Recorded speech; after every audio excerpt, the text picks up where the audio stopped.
The Book of Ruth, Chapter 1. It happened in the days when the judges judged that there was a famine in the land.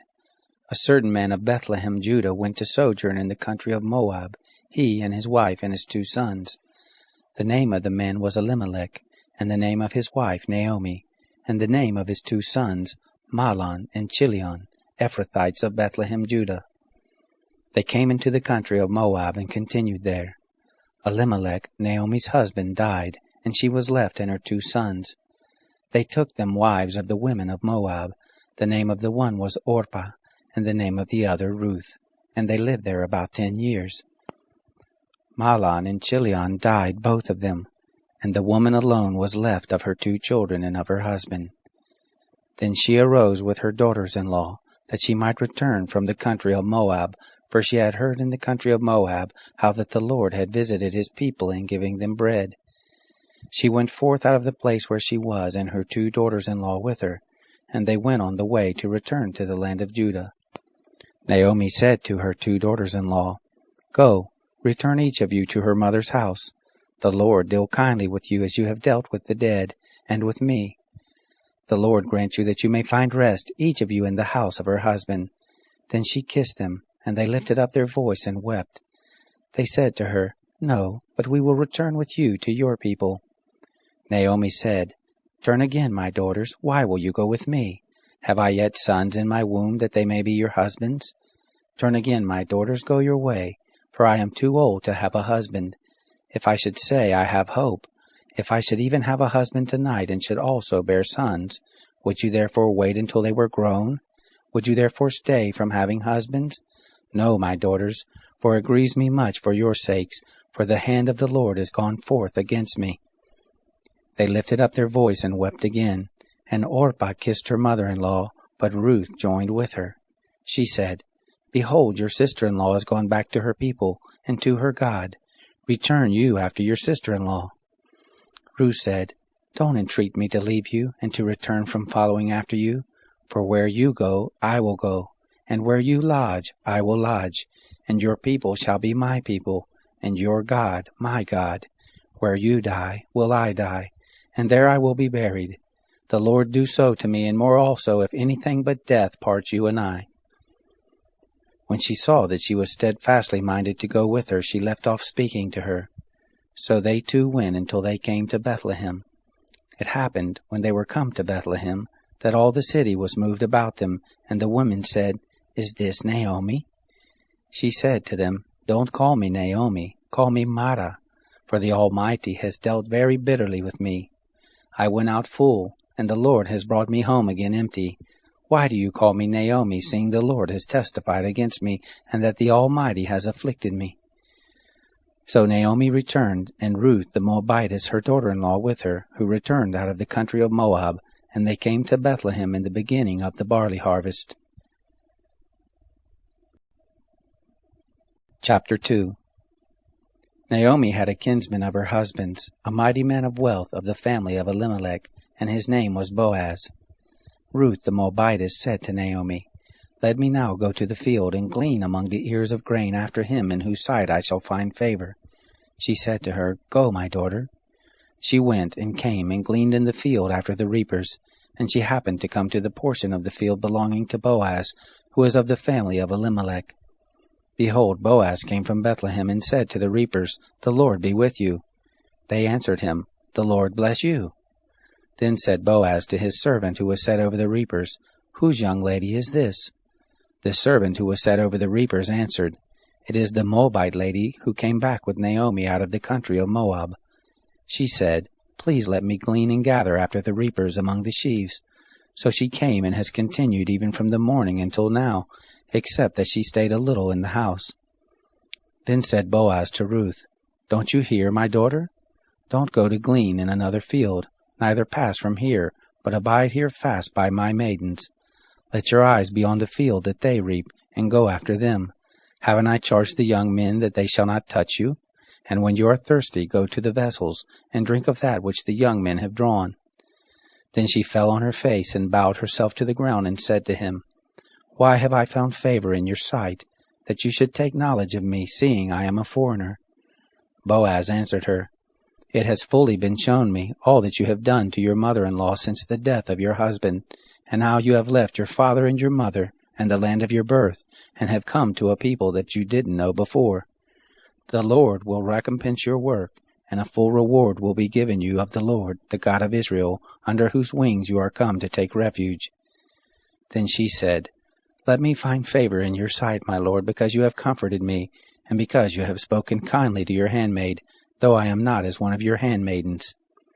At mealtime Boaz said to her, "Come here and eat of the bread, and dip your morsel in the vinegar." She sat beside the reapers, and they passed her parched grain, and she ate and was satisfied. When she was risen up again to glean, Boaz commanded his young men, saying, "Let her glean even among the sheaves, and don't reproach her. Also pull out some for her from the bundles, and leave it, and let her glean, and don't rebuke her." So she gleaned in the field until evening, and she beat out that which she had gleaned, and it was about an ephah of barley.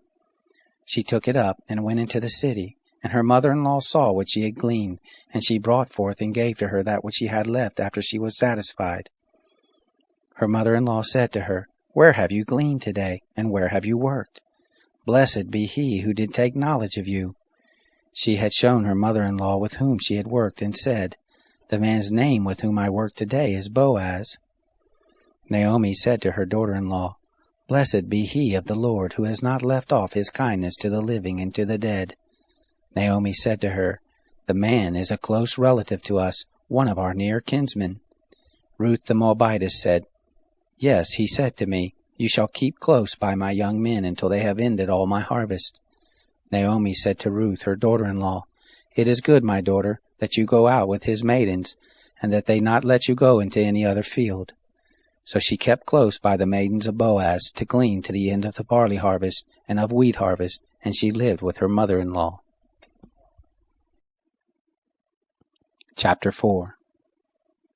Now Boaz went up to the gate, and sat down there. And behold, the near kinsman of whom Boaz spoke came by, to whom he said, "Ho, such a one! Turn aside, sit down here." He turned aside and sat down. He took 10 men of the elders of the city, and said, "Sit down here," and they sat down. He said to the near kinsman, "Naomi, who has come back out of the country of Moab, is selling the parcel of land which was our brother Elimelech's. I thought to disclose it to you, saying, 'Buy it before those who sit here and before the elders of my people. If you will redeem it, redeem it. But if you will not redeem it, then tell me, that I may know, for there is none to redeem it besides you, and I am after you.' He said, 'I will redeem it.' Then Boaz said, 'The day that you buy the field of the hand of Naomi, you must buy it also of Ruth the Moabitess, the wife of the dead, to raise up the name of the dead for his inheritance.' The near kinsman said, 'I can't redeem it for myself, lest I mar my own inheritance.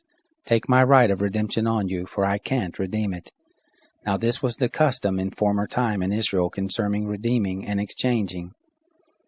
To confirm all things, a man drew off his shoe and gave it to his neighbor, and this was the manner of attestation in Israel. So the near kinsman said to Boaz, 'Buy it for yourself.' He drew off his shoe.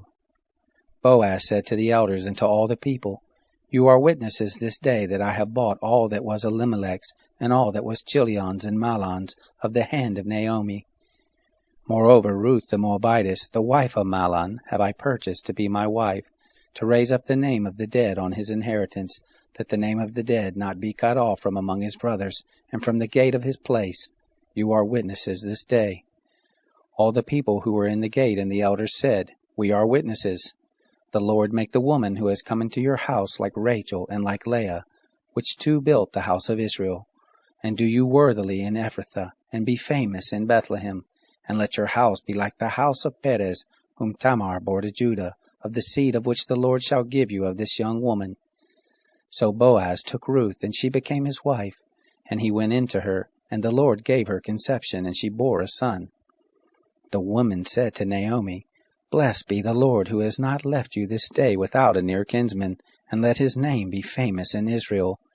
He shall be to you a restorer of life, and sustain you in your old age. For your daughter-in-law, who loves you, who is better to you than 7 sons, has borne him.' Naomi took the child and laid it in her bosom, and became nurse to it.